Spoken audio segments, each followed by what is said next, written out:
એવું માનવામાં આવે છે કે મહાત્મા વિદુરને ભૂતકાળ અને ભવિષ્ય બંનેનું જ્ઞાન હતું. તેને પહેલેથી જ ખબર હતી કે મહાભારતના યુદ્ધનું પરિણામ શું આવવાનું છે. તેણે પોતાના નીતિશાસ્ત્રમાં કહ્યું છે કે જો કોઈ વ્યક્તિ જીવનમાં આગળ વધવા માગતો હોય તો તેણે ક્યારેય 4 લોકોને પૈસા ન આપવા જોઈએ. ચાલો જાણીએ કોણ છે તે 4 લોકો.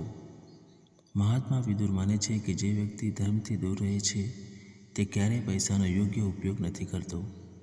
આવા લોકો તમારા પૈસા ખોટા કામો પર ખર્ચ કરે છે. આવી સ્થિતિમાં તમે પણ ક્યાંક ને ક્યાંક એ પાપના ભાગીદાર બની જાઓ છો.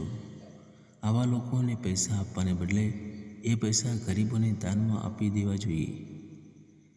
મહાત્મા વિદુર તેમના નીતિશાસ્ત્રમાં કહે છે કે જે લોકો દારૂ, જુગાર કે પરસ્ત્રી ગમન જેવી ખરાબ આદતોમાં વ્યસ્ત હોય તેમને ભૂલથી પણ પૈસા ન આપો.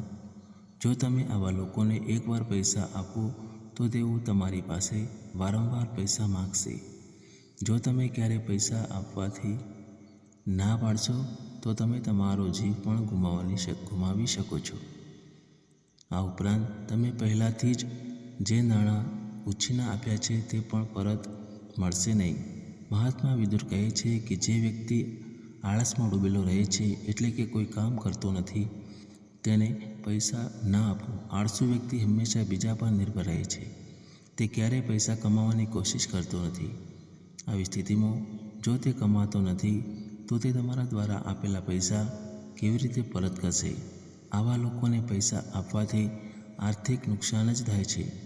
મિત્રો, માહિતી કેવી લાગી કોમેન્ટ બોક્સમાં જરૂરથી લખજો અને ચેનલને સબસ્ક્રાઈબ જરૂરથી કરજો. ધન્યવાદ. આપનો દિવસ શુભ રહે.